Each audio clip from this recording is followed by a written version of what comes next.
So we're 1 minute into the login. 1 minute to go. Got you.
What's up? What's up? What's up? Good to see you people. I know I'm late, but I'm here nonetheless. Another remote. You're wondering where I'm at. I'm at my good friend Chris Covert's house and his wonderful woman Babette. And we're going to be working together on this fantastic show tomorrow night in Red Bank. That's right, where the secret stash is, where a lot of the references in Kevin's movies is based. If you haven't been to Red Bank, New Jersey, you got to get there. It's a fun town. Now that things are opening here in Jersey, it's a good place to come on out. And we are coming out. We're coming out Saturday night, tomorrow night. We got Angel Salazar. You might have known him from the movie Scarface. We also had him on Carlito's Way and a few other great films that he's been a part of. But the other thing is that you don't know about him is he's a hilarious, amazing comedian. So he's going to be on the top of the bill tomorrow night, along with my good friend, Mr. Chris Covert, as you can see there, and myself. I'll be emceeing the event. It's $20 advance if you go to the links that I've been posting on my social media, or $25 at the door. So that's what I'm doing down here in the Red Bank area. I'm staying over down here, but also working on a project with the great Ernie O'Donnell. So another reason why I'm down in the Monmouth County area this weekend. So I'm kind of getting twice the bang for my buck, so to speak. So what we have tonight is a great friend of mine. I've known him for many, many years. Did quite a few comedy shows with him. He was the host of the Comedy Roast of Me. Yes, I know it hasn't been released. It's been done like for 6 years or something like that, and still haven't released it. But we're gonna, trust me. It'll be fun too, because I think we make references of people who are dead now. So it'll be kind of sad and yet funny at the same time. So yes, Mr. Rick Darris, Mr. Mark Lamb. That's right. Ernie O'Donnell, also known as Rick Darris to the Clerks group. But we have my good friend Chris Covert here. We're going to be doing this comedy night, but we're also shooting that show this weekend as well. And I got to say, this week's been kind of interesting in the sense that more things are opening up, which is great. We're getting to do this comedy event with an actual audience in person, like without masks. It's going to be kind of cool. So we'll see how it goes. And otherwise, this might be my last show. Who knows? We'll see. But the great thing about my guest tonight, Chris Covert, is not only is a funny, fucking hilarious stand-up comic, but he's also an incredibly accomplished musician too. So what's great about him is he has blended both of these incredible talents into one incredible show, which is hilarious. So if you get a chance, if you're in New Jersey, if you're in New York, or even down in the Philly area, it's only an hour-and-a-half drive, come out to Red Bank tomorrow night, to the Elks Club right there on Front Street. I'm going to have the information on the link on these videos, but if you go to my social media, my Twitter, my Facebook, my Instagram, The links are there, or my LinkTree, which is in the description of this show. You can click on that. I have the link to the Eventbrite ticket page, which will give you all the information. So without further ado, because I actually have a guest this weekend, but also I'm doing this live remote, not in my wonderful basement, but in this wonderful bar, home bar. This is where I literally have the setup on the bar, and I even have a drink on the bar. I'm drinking Miller Lite, choice of Chris Covert, by the way. If there are Miller Lights around, Chris Covert's not far from it. The only person who has more Miller Lite shit is probably Richard Rawlings from, Gas Monkey Garage, or one of the NASCAR cars that is sponsored by Miller. So with that little plug that I don't get paid for, let's bring our guest on. He's the one, the only, the most hilarious, Mr. Chris Covert. Thank you. Sir, good to see you. It's so good to see you. How cool is that you have a guest and you're my guest here? Weird. Right? It's just, we're breaking down all the walls It's tonight. like Inception. You know what it kind of is. Mm-hmm. That makes sense. So you wanna break us in with some kind of warm-up interlude, tickling the iris kind of song? No. All right. No. Well, there we go. There, that's what you get. You get what you pay for. There you go, folks. You're getting what you pay for, but what you can pay for is this wonderful show. There's the page once again. So Angel Salazar. Yes. I personally have not seen him in person do comedy. What is it about his comedy that you enjoy? I have never seen a comic have more energy. He brings so much energy, and it's kind of interesting because he's very broken English. Okay. So you don't have to understand him to get everything that's going on. It's beautiful the way he does it. I'm not saying you can't understand him. You can totally understand him. I guess you get a glimpse of him. Did you see the movie Punchline with Tom Hanks? Yes. He's in that for a couple little bits. So you can, but he's been a comic I saw him 25 years ago at Rascals when I was just thinking about, I'd already done a couple shows, but I went there as, just to go to the comedy club. And he was that act that I was like, you know what? I do want to do this for the rest of my life. Well, there you go. So he inspired me for sure. He's a super nice guy. It's going to be fun. It's going to totally be a fun night. So I'm excited. I'm super pumped just to be working. It's been the longest year of my life. And how that's a good point is how has your comic friends, your other people in the industry, how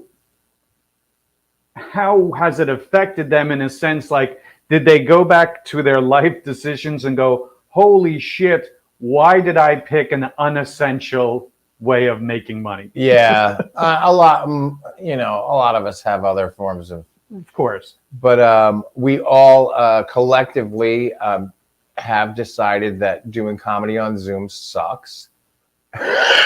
Nobody likes to do it. It's miserable. No, because we do it for the reaction, and you don't get that. You can't hear anything. Someone can clap ha ha or type ha ha. That's not really the same, Yeah. So that's been miserable, and it also it feels like panhandling almost. It's weird. It's just so weird. It really is. There was an event that Kevin and Jay hosted here in Jersey over in Homedale at the Bell Works, where they did the anniversary of Jay and Silent Bob Get Old podcast. And I was in town, and they were like, hey, man, you want to come up and open for them, so to speak? So I went up and I did 10 minutes or whatever. And it was the type of setup where it was outdoors in the big parking lot of this big shopping mall. You're talking to cars. Right. Yeah. And you're talking to cars, which they then tune into a radio broadcast to get the broadcast, right? Mm-hmm. And their reply of if they enjoyed the jokes or whatever was honking of horns, which was just so weird to hear the honking of horns because, you're like, your brain thinks honking of horns is like you're in traffic, you're miserable, and you want to look in the rearview mirror and like, where do you want me to go? Fuck nuts, it's all backed up. Yeah, exactly. So now, in a weird way, it's kind of given me therapeutic way to handle traffic because now if I hear honking horns, I'm going to be like, oh, well, that's just them loving me at this moment. Yeah, for sure. But yeah, we did, I do a regular once a month at a place in Asbury Park, and it's streamed, and I call it Roast Harbor. I just host it, and I bring on 2 comics. And they put their Venmo up on the screen so people like tip and stuff, but it's still. Has anybody done the here's $1,000 tip via Venmo? I got $100 tip one night. Nice, which was nice. Nice. You know how some of these people that go around, which are great, beautiful angels out there who are tipping waiters and waitresses because it's a pandemic and things are tight and. Restaurant capacities were down to like 25%, but they're, we're coming back. Yeah, I'm so excited. Yeah, I'm really excited to see what this crowd is going to be like. Everyone, I've done a couple of shows now that things are open up, and everyone is just so pleasant and happy to be out and see people. And every time I do a show recently, it's somebody's first time out. Right. And it's like. It's just you couldn't not do an amazing show. It didn't matter what you could sit up there and sew, and they'd be like, "Oh, look at him, he's sewing." How he did all those stitches in a row and didn't poke his finger with the needle. Yeah. I think we are all completely, starved for entertainment. We've all streamed our cues to death. Oh, how much can you do? Right, and you're sitting in your same living room, and you're looking at the same person. And it's the same annoying person in the theater saying, what did they say? And it's like, oh, right, I'm dating you. I have to tell you. Otherwise, like, shut, pay attention, lady. Oh, wait, I'm not in a theater. It's that type of thing where, people are like, oh, I got to make a sourdough starter while I was, or, oh, I lost so much weight when I was, not, being able to go out and eat. I did enjoy seeing some of the creativity. When it first, now we're talking over a year ago now. So when it first started and we were like, everyone was sheltering in place, I was like, oh my God, I'm going to write a new album and get in the studio. And then like last week I was like, I better write something, I didn't do anything. Well, I turned on Netflix and I did do a couple of those little videos, but mainly it was just lazy.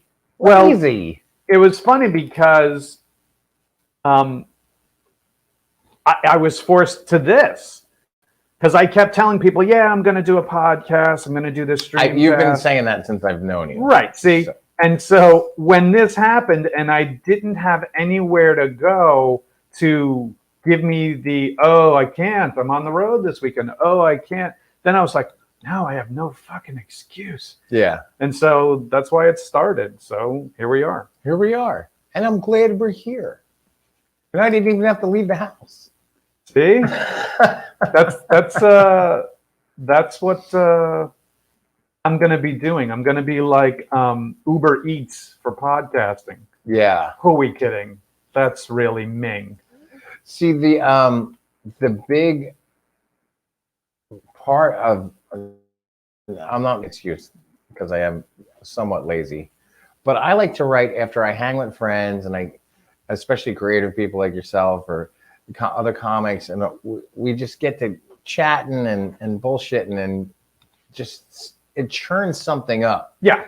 And then like the next day you can wake up and if you write every day, it generates and it just kind of snowballs. But when you're not doing that, when you're just, your only mental food is Tiger King or something, like you can only go so far with that. And then you turn on your TikTok and everyone's already done everything. So, it's it was a little self-defeating and hard to be home. Because I'm a social guy. We are, me, you, our circle of friends, especially who do comedy or do film or do anything in the creative arts, so to speak. Yeah. It was rough to try to be creative, and comedy especially, you're doing it to hear the laughs, which makes oh, I got it right, or oh, that's oh, that's good, or whatever it is. To not have that feedback is like, what am I doing this for? Right. Like, look at the late night talk show hosts. I mean, Jimmy Kimmel and, why am I blanking? Seth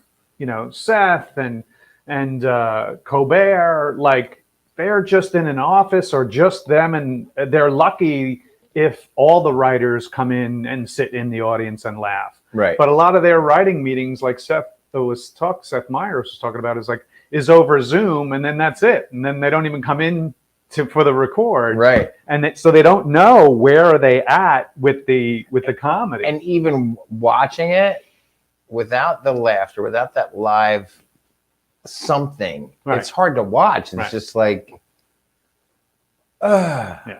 So I just shut everything off. I was just like, no more. I rewatched The Office and Game of Thrones and whatever, and then I was just like, okay, well, yeah, that was like me. I had a collection of Blu-rays and DVDs that I had put off watching. Oh, is that what I meant to say? I rewatched Clerks and Mallrats, and that's what I meant to say. See what I can put up with. I did though.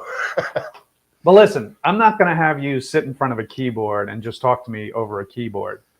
Can you do something? Can you do something for us?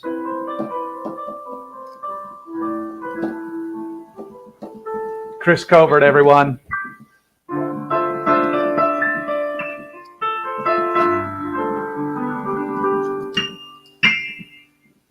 Beautiful, right? Unbelievable. Thank you. Do you want me to put your Venmo up there? Yeah. Please, tip me. What is the website, by the way?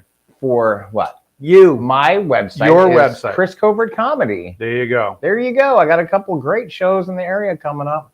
If you can't make it on Saturday, I got another one next week. Atlantic Highlands. Really? Not just a stone's throw away from the Quick Mart there and the Quick Stop, and then I'll be over at Piero's in Union Beach and day before Father's Day. That's going to be a silly show. So yeah, I got some good stuff coming up. Yes, I do. There you go, folks. ChrisCovertComedy.com. Yes, that's me. You can find me on all the socials at Get Coverted. That's my thing. Hashtag Get Coverted. What's the beat on Comic Cons and these?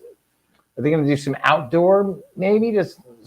Well, what happens is it went virtual. Okay. The bigger ones decided to Zoom in guests. They would moderate Q&As. Fans could in the chat ask questions, and they'd pop up. And I mean, that's great for introverts. Absolutely. But in-person interactions for the big ones especially were all pushed back because it was mass gathering, for sure, kind of things. Sure.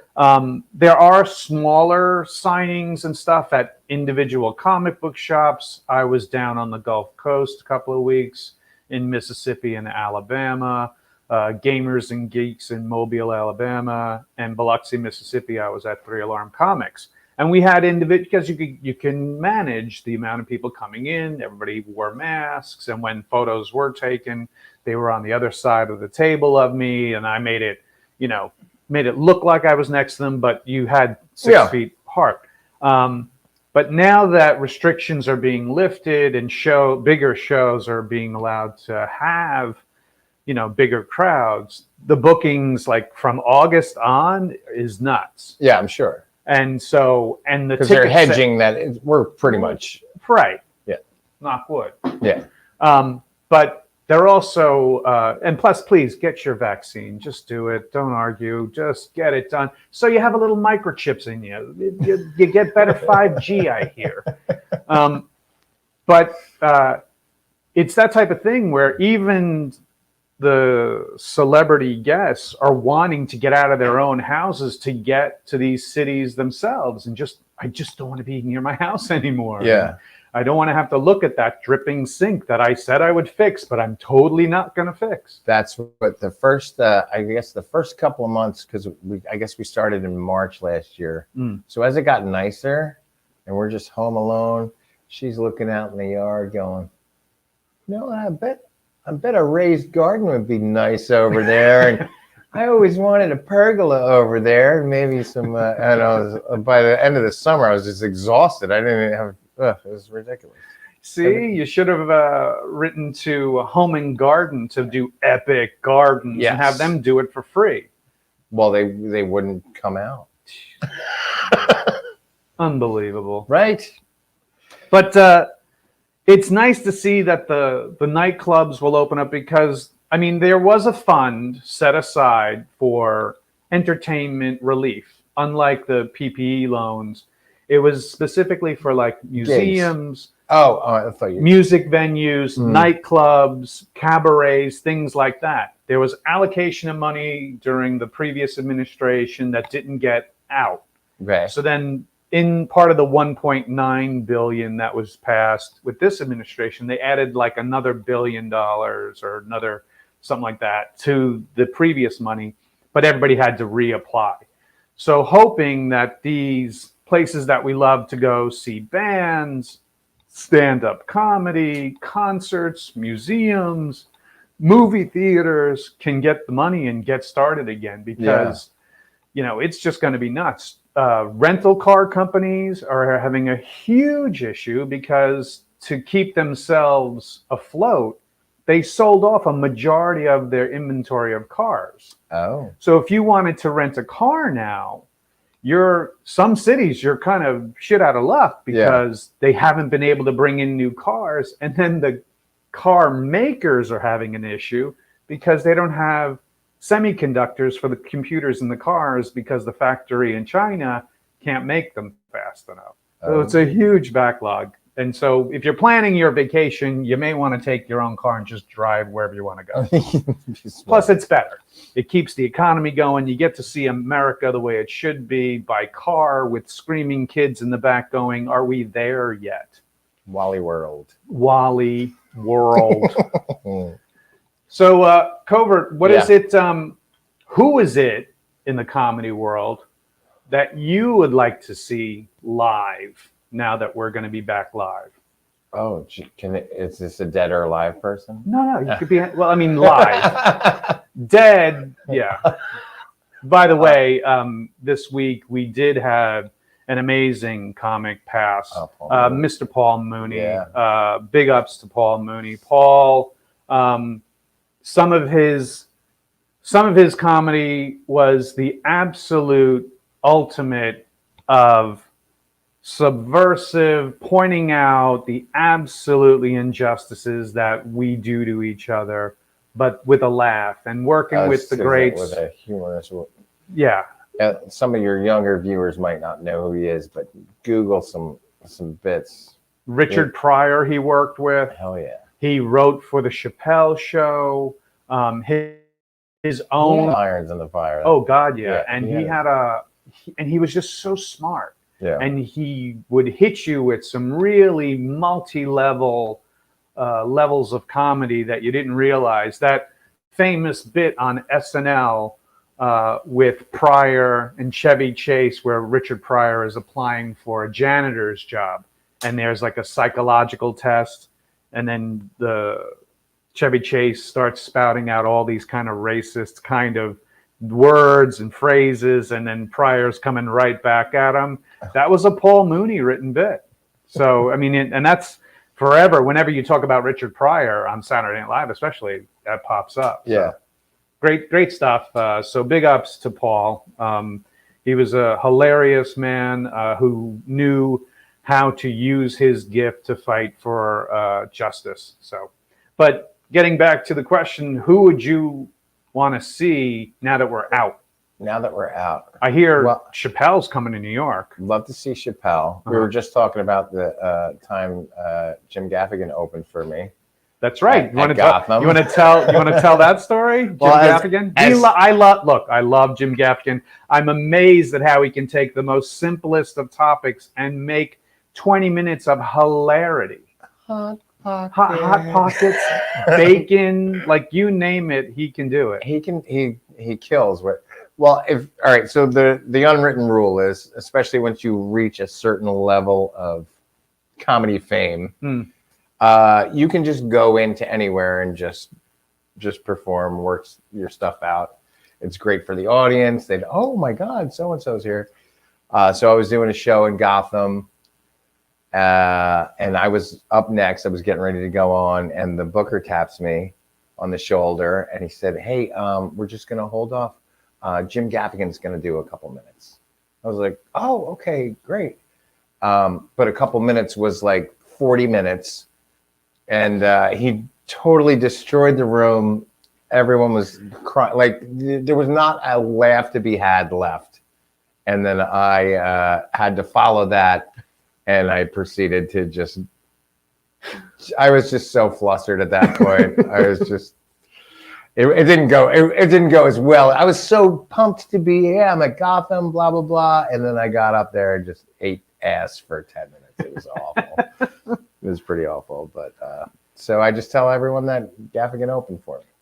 It sounds better. We've been to a couple of shows together, watched, and we've seen it when even a pretty big name is not having a good night. Are you talking about? Yeah. It happens. And it happens. Yeah, sure, it happens. Where like everybody. 4 people come up, do great. This person comes up, and you're like, "Oh." Well, now you're talking about the roast, right? Yeah. All right. So the thing with that is, roasts aren't for everybody. Right.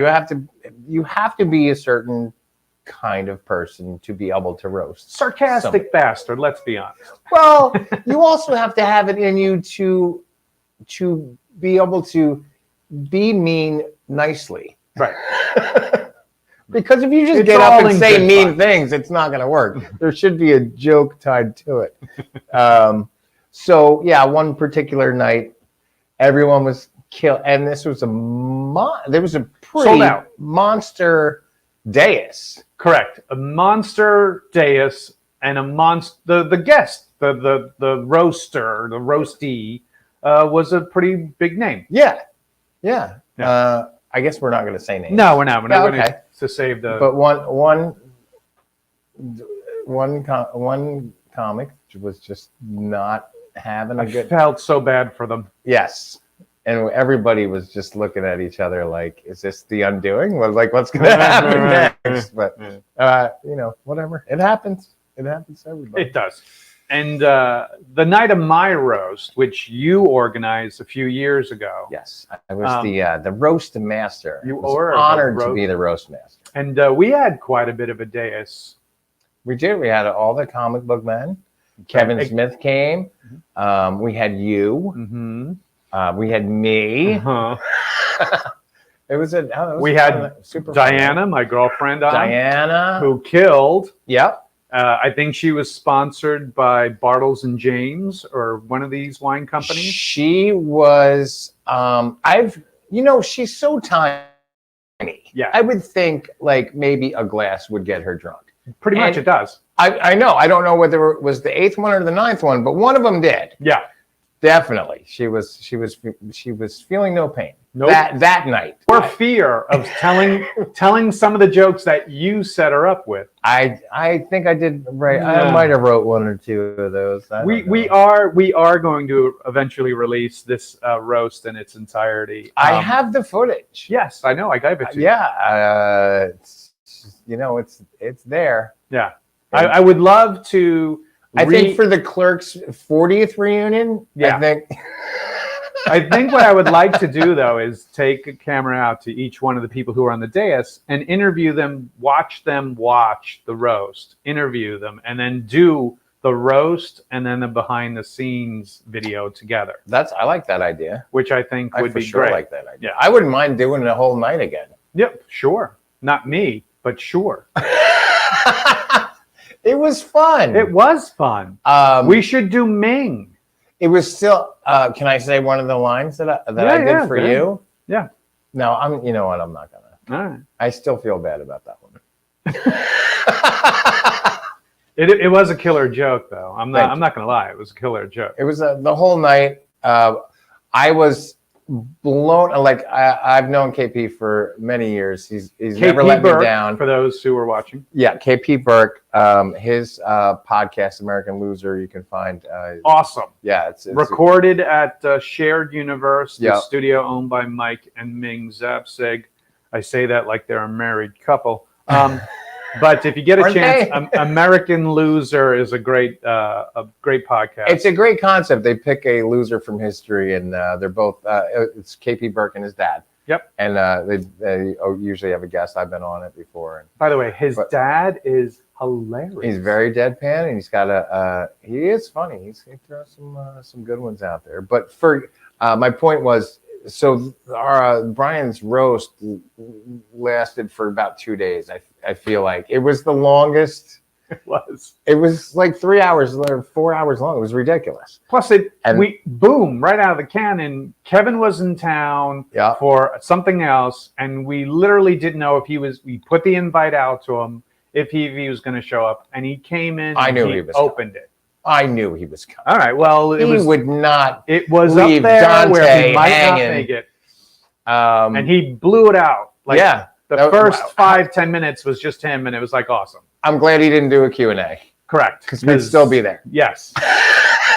But it lasted like 4 hours or something like that. It was so long. And then KP, like usually I would think there can't be any more jokes left. And he got up and fucking grand slammed out of the park. It couldn't have ended better. It was a wonderful night. Yeah. It was definitely one of the funnest things I did. I love writing for a roast. I love performing a roast, but I love just getting to the how can I be mean and nice at the same time? Because at the end you say something nice, but there's so much with that dais with Ernie O'Donnell, Julie. Scott Schiaffo, Brian Johnson, Ming Chen, Mike. There was so much to talk about. It was ridiculous, and it was just fun for me creatively. To be honest with you, if it wasn't a celebrity roast, it easily could have been an AA meeting. For sure. Absolutely. Poker tournament that went bad. Yeah. So I mean, well, think about it. When we play poker, that it's all we do is just roast each other. We're ribbing each other all the time. Everybody, great group of guys at Original Media that did the Comic Book Men filming, and we still play poker on Zoom, and bust each other's balls. That's what good friends do. That's all we do is bust balls, guys. Anyway. Absolutely. For those who are just joining us, we are talking to Mr. Chris Covert, stand-up comic, musician, poker player extraordinaire, talking about tomorrow night in Red Bank, New Jersey at the Elks Lodge on 40 West Front Street in Red Bank. Headlining tomorrow night of comedy is Angel Salazar. You may have known him from Scarface, or Punchline, or from Carlito's Way. Chris Covert doing his hilarious comedy. If you haven't seen it, this is a perfect time to come out. And I will be the MC for tonight. We also, stepping in and didn't make time to get on the poster, Mr. Ken Krantz will be doing a set as well. He'll be dropping in. He was on your roast as well. Speaking of the roast, he also did the roast as well. Check it out. If you go to chriscovertcomedy.com, there's a link there. But if you check out my LinkTree here in the description of the show, check on the LinkTree. you will see the link to the Eventbrite page. Now, I think this is an important show for Ken because last week he did the Count Basie Theater. Ooh. So it's important for me as a good friend to knock him down a peg and give him just 8 minutes at the Elks. So he stays grounded. Because so what was he doing at the Count Basie? He opened for Rich Voss. Oh, at the nice. Vogel Room, yeah. Very nice. How many minutes did they give him? He probably did like 20, 25. Nice. They have, I don't know if you've been to, they did a whole edition over at the Count Basie. So they have a new...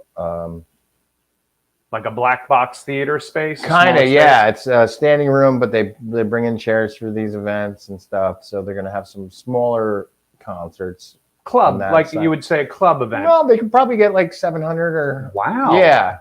So I don't know the actual numbers. But, nice. It's gorgeous. They did a wonderful job. So. Well, then I'm thankful. Well, then you have to stop Then by. I thank Ken for taking the time out of his world tour of Red Bank. No, he gets around. Is he doing the Zen sushi place the next weekend? Probably. Okay. Probably. Or Jamie's? Is he going to do some stuff there? Yeah. I did Jamie's a couple months ago. How was that as a comedy space? It was good. It was weird because the tables were 10 feet apart and it was like a third occupancy or whatever the hell it was. We were only allowed to get 8 people or whatever in there, which is pretty much the people would have showed up anyway. You know, to see me. 8 people's good. That's a good night. But still, it's about the percentages, people. He filled 20% of the 25 allowed. I did. So we were talking earlier about the roller coaster of the ride of fame, as you will, comedy, or comedy or acting or whatever. So one of my peak nights was out in Vegas at the Star of the Desert Theater, which is it's ridiculously huge. Tons of people, autographs, pictures. People are like so nice, buying my shit and everything. Fly home.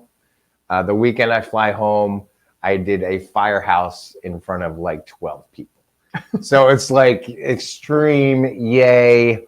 What the fuck am I doing? It's yin and yang. But it just always goes like that. It's true though.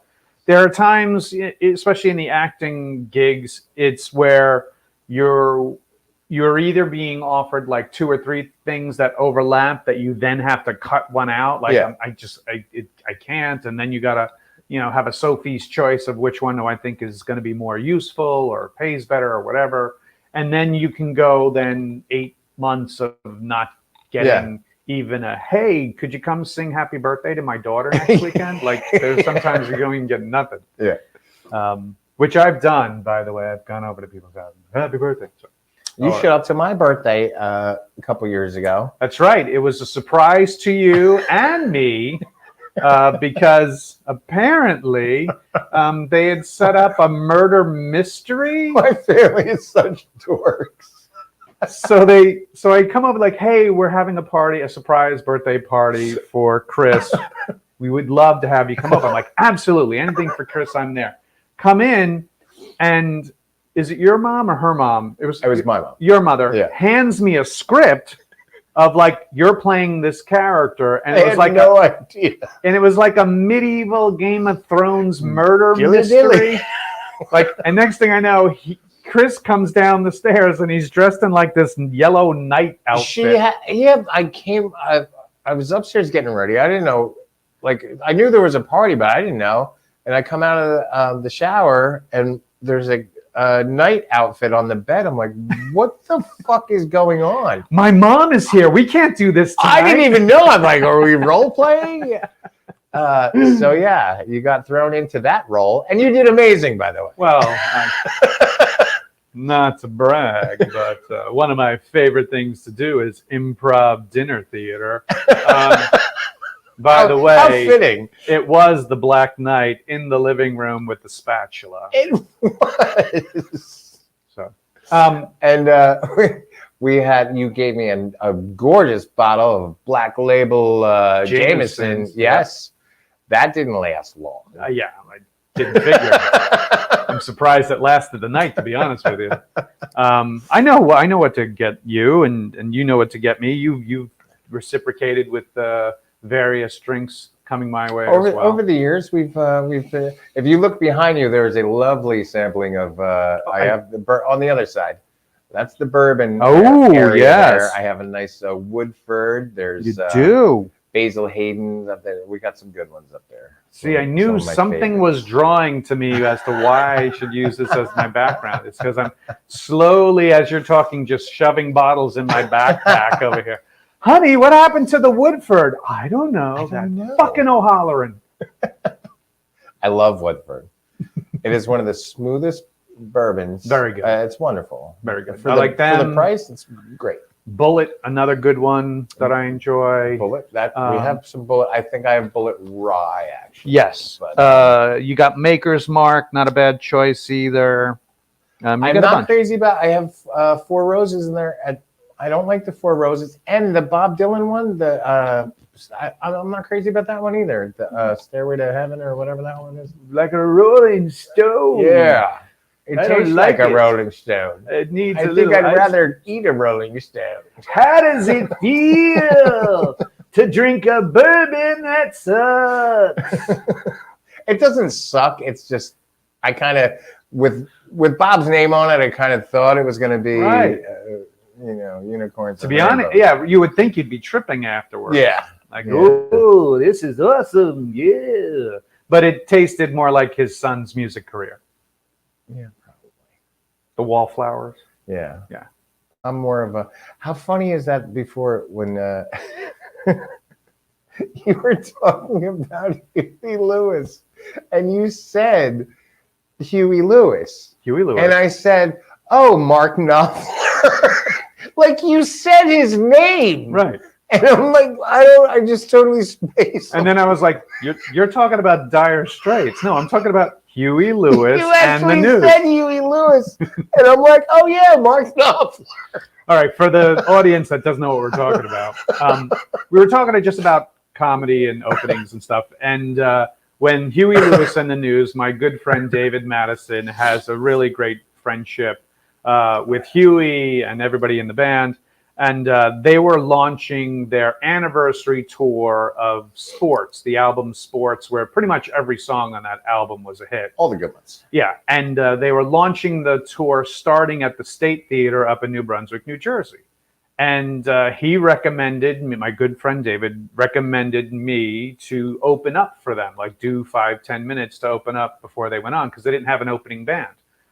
And so I did. I went up there, did some Jersey jokes, and just did some, regular hometown Homer. He's doing the same 5 minutes tomorrow night at But I've updated the references. Chris Christie is no longer referred to in the jokes. It's now Murphy. And so I remember going backstage after the show and meeting Huey and the boys, and they were they were like, that was hilarious. They were like, what are you doing this summer? Like, they wanted me to open for them, but I was already signed to shoot a film that year. And I was like, oh, I can't.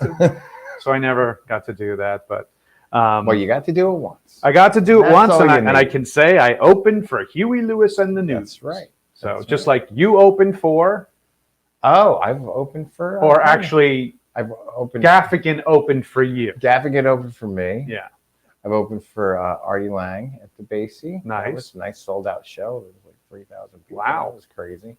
Awesome. I got to work with Rob Schneider. He's super sweet. Nice. Very nice. Met his family. Nick DiPaolo. I love Nick DiPaolo. He's great. He's so fucking sarcastic.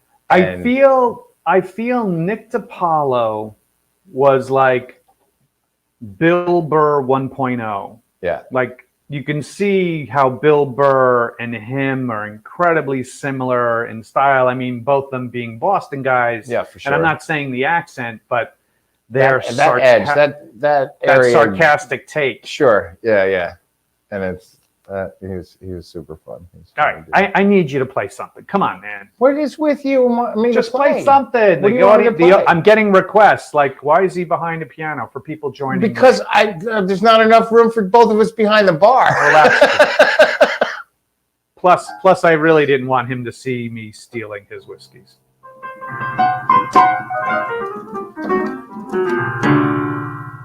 I wonder what. No, I'm not. Do you know Piano Man?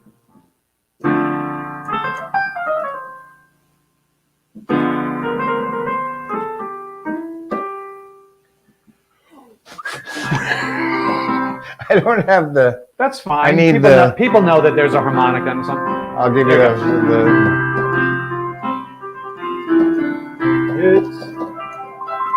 You know I'm going to bore you with the whole song. I don't have a parody for it. All right. I do for those of you out in podcast land. I do like a lot of parody music. Do you want to give us one? Well, imagine if like Weird Al Yankovic didn't care about his career. That's what I do. I do the stuff that's not that you'll never see on TV. Give us a sample. Come on. Something that you don't mind is being recorded. You put me on the spot, Bri. Put me on the spot. Should I?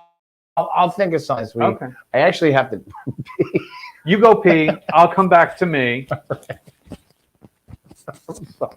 That's all right. He's got to pee. And while he's gone, then I'm going to tell him to bring me another beer. All right. In the meantime, I'm going to go to the Q&A over here and the questions. Zegra71 says, Bri Chris, what's up? What's up? Mr. Freschetti Photo, good to see you as well. Hey, he asks, hey, you guys know Jackie the Joke Man? I do actually know Jackie. Worked with him a few times on a couple of different projects. Very funny guy. One of my, he sends me emails of his jokes that he's been in on other shows and stuff. So a lot of fun working with Jackie. He's like a really great, amazing scientist of jokes, which I always like. Hey, KPE Dizzle Gaming, KPED Dizzle Gaming says, hello, Brian, can't wait to party with you and Jeff at Colorado Springs Comic-Con after party. That is right. In August, Jeff Anderson and I will be at Colorado Springs Comic-Con, which is cscomiccon.com for tickets. We'll be literally fresh off filming the new Clerks 3, so definitely come on out for that. If you're in the Denver area or flying, Colorado Springs is actually a great city to hang out in. CJ Cullen, what's up, guys, from Pensacon in Pensacola, Florida. Good to see you, CJ. That's Cullen on Film. He's got a podcast that he records with the fun folks over there at A Shared Universe. CJ Robles, good to see you. High Life ain't that bad. I mean, not really. Mad Brothers Media, howdy. Good to see you as well. Thanks for joining. Mr. Mark Lamb. That's right. It was Rick Garris as we set up for next round here. A question here. I only know Chris from Poker at the Stash. Had no idea he tickled the ivories. Dirk Nolan. Gotta get to the show. You got to get to the show then. If you can. Freschetti says, can't wait to see you and Brian. Excited for Clerks 3 and in New Jersey. Yes, we will be in New Jersey shooting Clerks 3. Sarah Jane asks, have any plans to come to Philly? Not by choice. It's kidding. Just kidding. It's a joke. It's a Jersey Philly thing. We were, before COVID struck, we were planned, me and Jeff and Jay Muse actually, to do a show in Cherry Hill. The same people who bring you Monster Mania was doing a like a pop con that was going to happen there last year, but that those plans went to poo with the COVID hitting. So hopefully they will reschedule that at some point. That would have been June last year because I was going. There you go. Yes, so almost a year ago. He'll tell you himself he was going to go himself. So that went down. So you've been able to void your bladder. Yes, I did. Did you think of anything while in the can?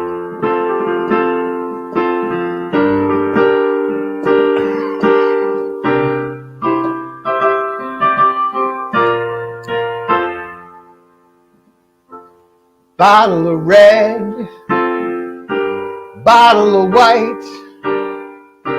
Woke up at Bill Cosby's house tonight. I was dizzy and confused when I woke up in his place, putting pop in my face. As just a little snippet into what you might run into if you ever see him live. And many more. It is an adults only show. Oh yeah. Just so you know. So he does hilarious parodies, things that actually he talked about Weird Al if he didn't care about his career. But he's done stuff that Weird Al wouldn't touch because it would never get played on popular radio, music, whatever. And it's very funny. It's hilariously funny. Come leave your attitudes and your kind of conceptions of what comedy should be behind, because we're giving you a whole new breed of what should be. Most people that go to comedy shows, they want to laugh, and right. Most things everything's good. It's all good. It's all good. And it's all for a good cause, supporting the arts. Oh yeah, that's a good cause. Right. For sure. It's a cause that hasn't had any funding for over a year and a half. That is true. They did have there was something in there.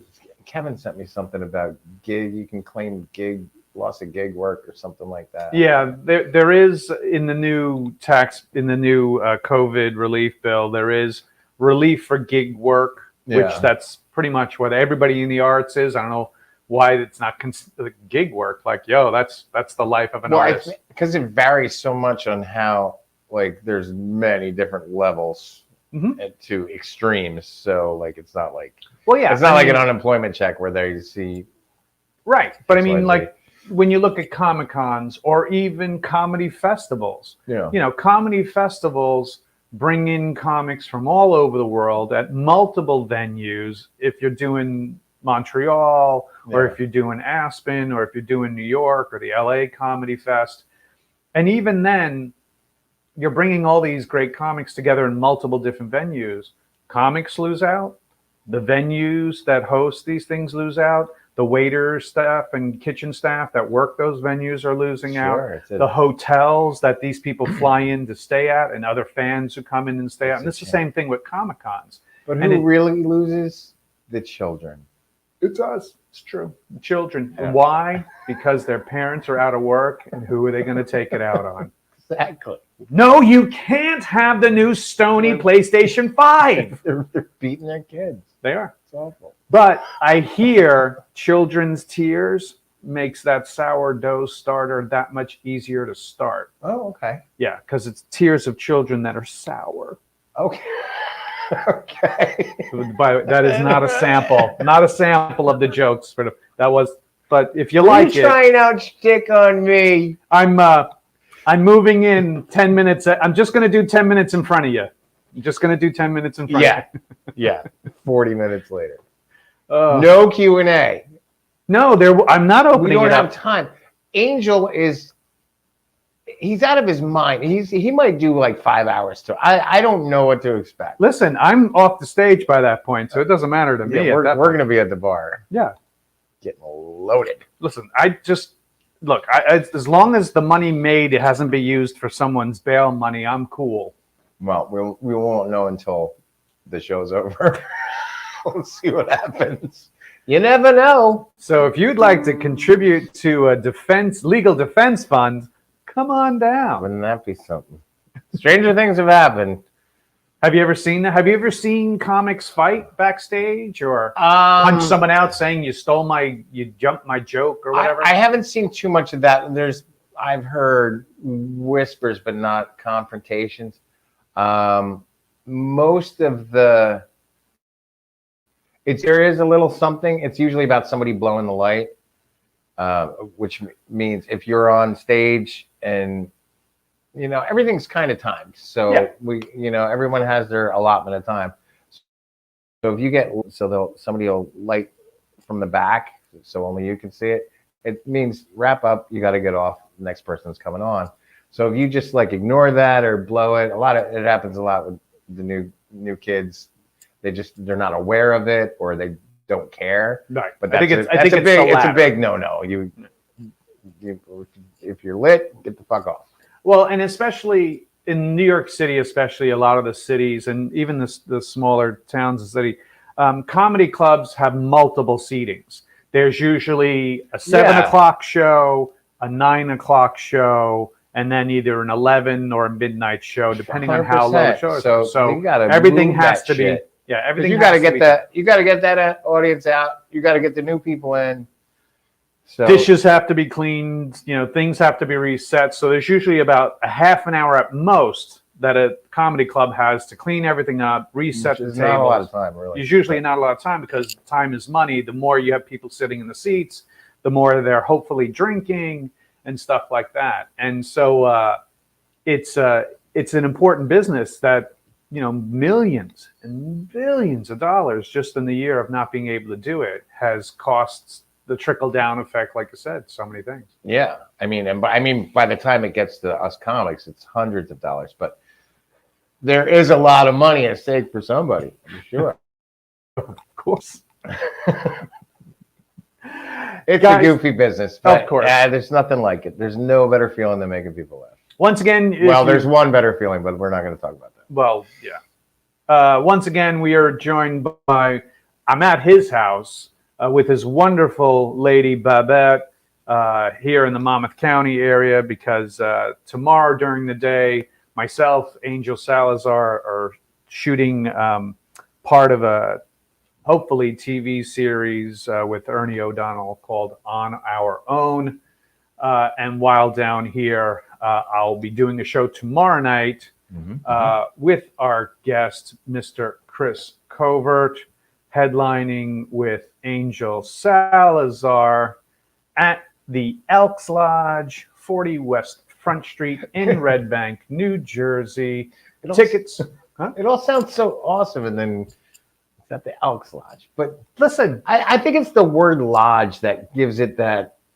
It just sounds like we're going to a cabin and we're just going to be wearing quilts or something. Meanwhile, it's a building right on the river. Oh, it's gorgeous. Yeah, it's a beautiful building on the river next to a great park. And it's open to everybody. It's not just the elves. Right. They're opening up the whole thing. Yeah, you don't have to be initiated. You don't have to have you don't have to wear antlers or nothing. Yeah, there's going to be no horns being placed anywhere near you. You're going to be good. It's not going to be an eyes wide shut kind of vibe. You're welcome to come in. There will be alcohol served. Yes. You'll have a great time. I will be. You had me at alcohol. There you go. Oh, I'm going to be there anyway. Yeah, but we'll be selling. He'll be selling his CDs of his comedy. I'll have some 8x10s and some DVDs to sell afterwards as well. Take some photographs. Angel has merch. We're all taking pictures. Yeah, it's going to be fun. So come on out. It'll be a lot. And you're going to be and after the show, you're going to be in the town of Red Bank, which is a fun time. Come. The doors open at 7. The show will start probably 8-ish. Yes. It's not going to be a super late night, so yeah. We can mingle afterwards. Yeah, so you can go out and grab something afterwards or even beforehand. Amazing restaurants in the Red Bank area. I highly recommend coming out. I want to thank everybody who's coming out. Oh, Christopher Hewitt, one of my longtime fans, hasn't missed a show, has asked, who's your favorite stand-up comedian? There's certain genres, certain comics that I listen to. We were talking about it. First of all, I'm jealous of any comic that can be clean and still funny. Yep. I think Jim Brewer is a master of that. I love Ray Romano. Gaffigan. As far as creativity, I like any comic that makes me go, fuck, why didn't I think of that? And it's usually someone like Mitch Hedberg, I think. Oh, the late Mitch Hedberg. Yes. He always got me like, oh, that's funny. Just like, and it's usually stupid shit like one of his, I bought an ant farm.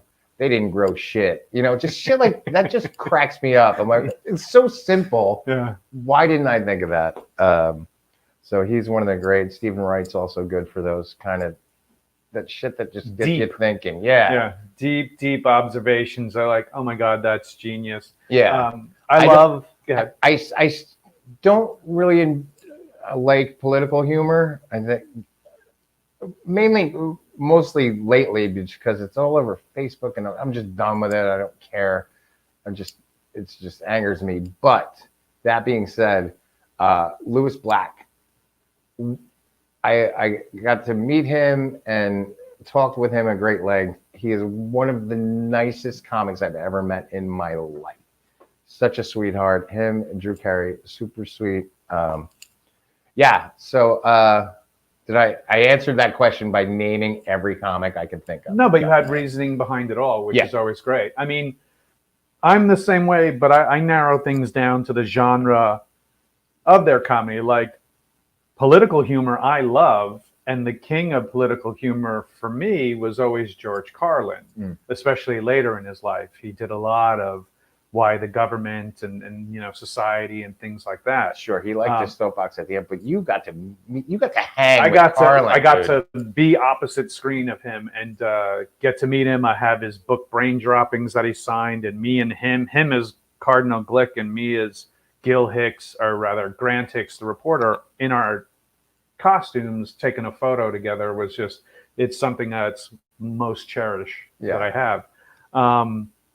I'm a big Ricky Gervais, another one who's fucking a pisser. I love Ricky. We were talking about him the other day too. Right. Love Ricky. He's a pisser to me for current kind of observations of just what the fuck are you doing kind of comedy where you think, oh my God, he took a simple topic and blew it up as well. And then, Chappelle, another one, hilarious. And then, Rock, and you can't help but, Murphy and all these other guys. Gaffigan, I am shocked at how he takes simple, everyday observations, like I said earlier in the show, and blows it into 20 to 30 minutes of a set. Yeah. And so, some of the lasting, the bits that can go on forever, like they're timeless. Right. I mean to say. Well, when I was a kid, I had Eddie Murphy Delirious on a cassette tape. And kids, ask your grandparents what a cassette tape is. Yeah. By the end of that summer, I could do the whole thing word for word, flip it over and do that whole side. And I could get a laugh by doing that. I was a kid. Yeah. And that's probably what really made me and then when you see it and then you see Raw, it's like, you can fucking do this. This is an amazing art form. And then when I was a kid, like really what they would call blue humor, really filthy, like Red Fox. Yeah. Kind of like my dad had those comedy records and stuff. And hearing, like even Cheech and Chong, like there was some filthy humor that would never make TV. Right. That especially not then. Right. Back then. Maybe now. You would get albums of yep. and just play it until the needle went right through the vinyl. That's how much I would play it. Where you would just wanted to hear the most hilarious, kind of ridiculously awful, filthy jokes, but they made you laugh then and stuff like that you probably couldn't get away with today. Right. Because people are like, my vagina's a temple. How dare you? I really need to go to temple. Yeah, exactly. So Scott Wachowski says, Mike Wazowski? Makowski? Oh, maybe that's it. What's your favorite city to perform in? God, you know what? I've been to a lot of cities. I like anywhere where they're just real. I see the problem with New York and the bigger clubs is a lot of tourists. So they're not real people then. I like being in a town where the people that are there are from that town. Right. Does that make sense? No, I completely understand. Okay. So you'd be like, let me tell you about Sioux City. And they all go, yeah, but if you try to do local humor in front of tourists, they're not going to get all the little things. But what about that pizza rat? Am I right? Am I right? Oh wait, yeah, they don't know. And it's a lot of sheep herding there too. Yeah. That's like a lot of get you in, get you out stuff. So. I don't understand his accent. He's got a weird accent. I like a more intimate setting. You know, nothing too crazy. I love performing everywhere. What was your favorite venue, no matter what city it was, where like, if I could play here every night, I would love it? Remember when, years ago we did the Taj Mahal? Yes. You came to one of those. Yes. And it was in like a strip club. So like the they venue, had just so you know, down in Atlantic City, Trump Taj Mahal, big hotel casino that had way before he was president. Right, way before he was president. And but many venues have like a big shopping mall pretty much inside the casino. And one of the venues used to be, was it Gold's? What was it? I think it was Scores. Scores, famous strip club. If you're a Howard Stern fan, you know exactly what I'm talking about. Had a location inside the Taj Mahal. Went out of business. So they decided to put a comedy club in the venue, but without removing the poles. No, it was still a strip club. Oh, it was still the strip club? Oh, yeah, 100%. Okay. Did not know that. So we were in between the B team and the A team, I guess. We were the haha. There was like it was weird. It was like, I guess what you would call, I mean, it was huge, but they would have private parties in there. But it wasn't normally open for the strip club. Right. It was for the strip club to have private parties for like bachelor parties and stuff. But they didn't use it all. It wasn't like the other side was the regular bar. I was wondering why one of the patrons kept coming over me, this blonde chick, giving me the eye and going 30. I was like, no, I think I'm 28. So good guess though. I look like I might be 30. You did. Yeah, that was an interesting. I just like the ambiance of the whole thing was super nice. How is Atlantic City coming back? Slowly. Okay. Slowly. I mean, during non-COVID, it was getting a hard time to get people down there. No. Not at all. Oh, non-COVID. Yeah, non-COVID. Yeah. Before COVID, right. It was still tough trying to get people to go to Atlantic City in general. Yeah. When the stimulus checks started coming in. Well, yeah. Because I was going down. I was meeting with Bridgestone at AC Jokes and trying to set some stuff up. But there's so many guidelines. We were going to. They were not slow. I'll tell you what. I remember in the beginning we were trying to set up something, and then COVID had struck. Yeah. When you were trying to set something up, and we were going to go down there and do something, and then got kiboshed. And it's funny because I love Atlantic City personally. Yeah. And we both like to gamble. Well, yes. A little bit. Not degenerately. It's nice. It's just nice to get out. You're a big blackjack guy. No. What is it? The game that I like you? Oh, I like Let It Ride. Oh, Let It Ride. That's it. It's like a gimmick game, but it's fun. I think it's fun. You win. That's all that matters. That's what really matters. Well, no. What matters is you have fun. And don't take more than you're willing to lose, and you'll be fine. Mr. Ian Bonner, producer of a good film that I was a part of. If Chris were a spy, would he be doing Chris Covert operations?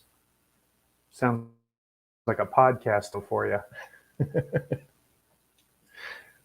Ian, stick to Aha. producing films. let us do the Is he a jokes. producer or a writer? He's a producer. Oh, Can you tell he's a producer, not a Yes. writer? yes, 100%.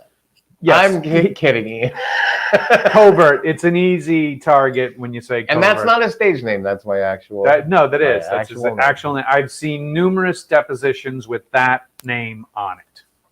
Well, all right. To be honest, my real name is Leslie Covert. Wait. No, it's not. Is that your middle name, Chris Leslie? What is your middle name? Lee. Lee? Yeah. Chris Lee Covert. Christopher Lee Covert. You sound like the man on the grassy knoll. It does sound And a little it was suspicious. found out. Give us the Law and Order again.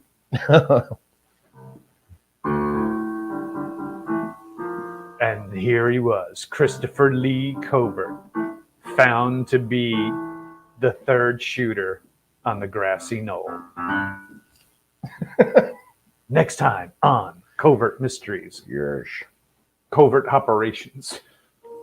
All right, we've wasted enough of you good people's time. We started late, sorry, and I want to that's my apologize. fault. No, that was not his fault. That was my fault. It was Brian's fault. It was my fault. Totally my fault. We were having such a good time. We were brainstorming. We were talking about logistics. We were of tomorrow, drinking. and we were drinking while planning. So I can Yes. write that off. Yes, we Business were. expense. Yes. So cocktails are written off. Because I heard like the 3 martini lunch was written into that last tax bill. Oh, perfect. But we decided to go lowball and just do Miller Lite instead. It's not lowball. It's a good quality beer. It is. He'll lose his endorsement deal if he doesn't say that. They were my sponsor. They were his sponsor. That's the funniest thing is they were his sponsor. So he was a sponsored comic. Go figure.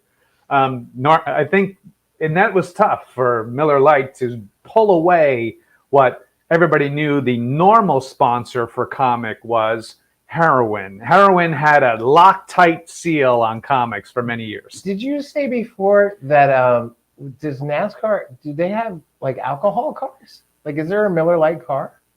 Yeah, dude. Like I don't forever. watch NASCAR. Oh yeah. Beer sponsorship and NASCAR have been around since NASCAR was about bootleggers smuggling hooch in the trunk of their cars. So they are never pulling alcohol out of NASCAR ever. It's part of the heritage.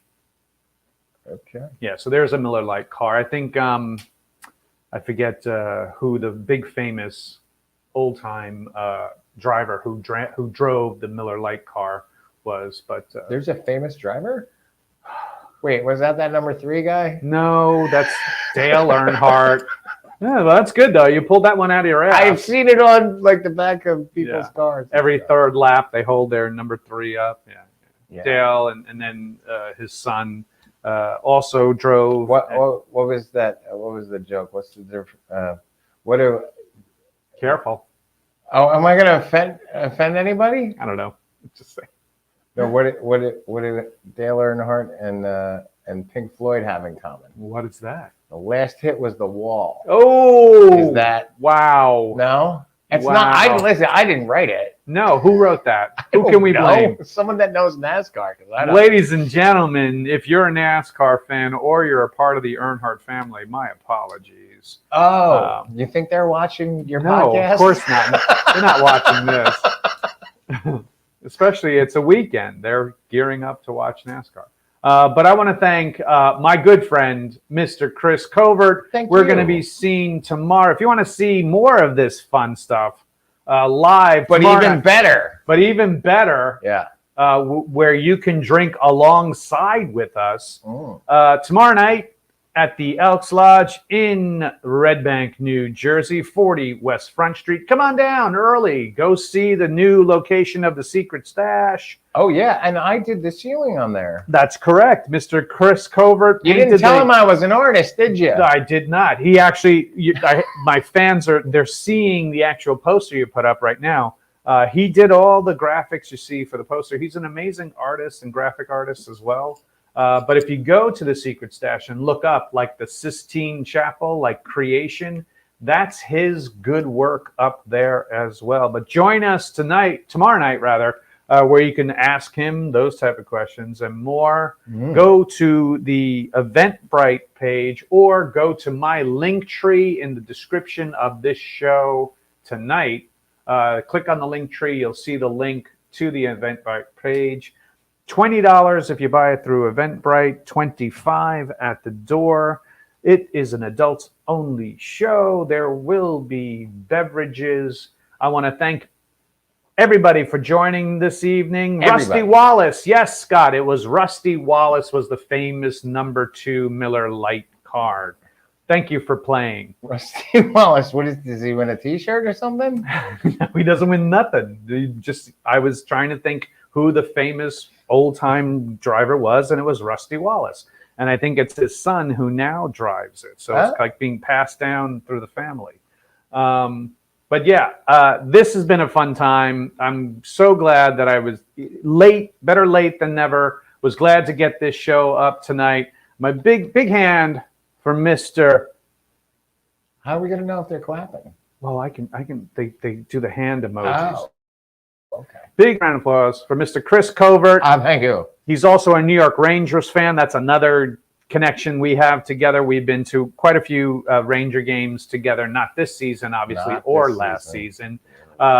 We'll talk about another show where we talk about how we went to an Islander game in Brooklyn in a limo with my cousin from England. It was a whole rigmarole. That was so fun. A lot of fun. Was that the night we hung out with Ron Greshner? Yeah, I think it was. Nice. Good times. So that's something else that we can bring up another time when we have Mr. Chris Covert back. I'm going to have to come up to your pad. And, we'll do Come it on up up. there. Come on up, man. We'll do it. We'll do it up there. And you still have snow up there? It's just almost done. Almost done up good. in my neck of the woods. But he loves hockey so much he moved to Canada. Pretty much. You can see him and find out where he's going to be at chriscovertcomedy.com. You see the name right down there on the screen, and you can catch us tomorrow night. And On Our Own is the show that hopefully will be coming out either the end of this year, beginning of next year, with Ernie O'Donnell producing and writing it. I've seen the treatment. It's very funny. Very funny. Yeah.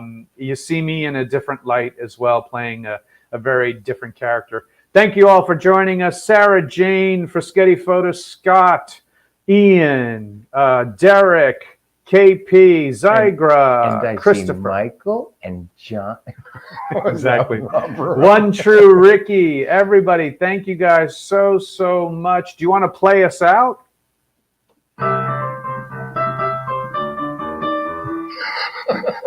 There you go, ladies. That's all you're getting.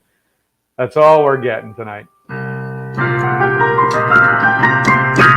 Follow me along. There you go for Brian C. O'HalloRANT on Facebook, the O'HalloRANT on YouTube, Twitch TV, Brian C. O'HalloRANT, Twitter and Instagram, Brian C. O'HalloRANT. And if you want to follow this show, Facebook, the O'HalloRANT, YouTube, the O'HalloRANT, Twitch TV, Brian C. O'HalloRANT, Twitter and Instagram, the O'HalloRANT. I want to personally thank my good friend, Mr. Chris Covert, for being a part of tonight's show. Thanks for having me. Also, you're welcome. And I also want to thank not only him, but I want to thank you, the audience. Thank you guys so much for joining us this evening. Sorry it was a little bit late, but better late than never. And we will see you next week when we'll be back doing another show. So, or tomorrow night. Who knows? We'll see. In the meantime, follow the show along here. We'll see you guys next week. This is Brian O'HalloRANT, your host, giving you some peace and love. If you can, get your vaccine, and I hope to see you in a city near you in the not too distant future. Thank you guys so much. Peace.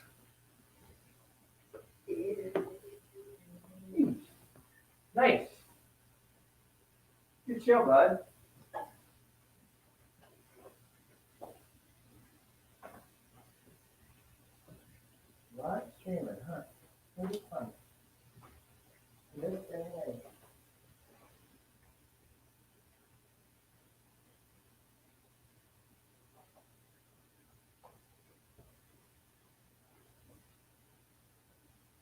Now, does that stay on?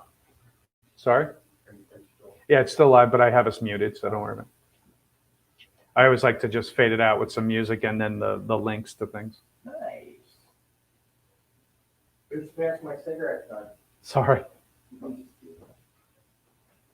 We did an hour and 20. Nice. That's a good. That's a respectable show. Did you tag me? Yep.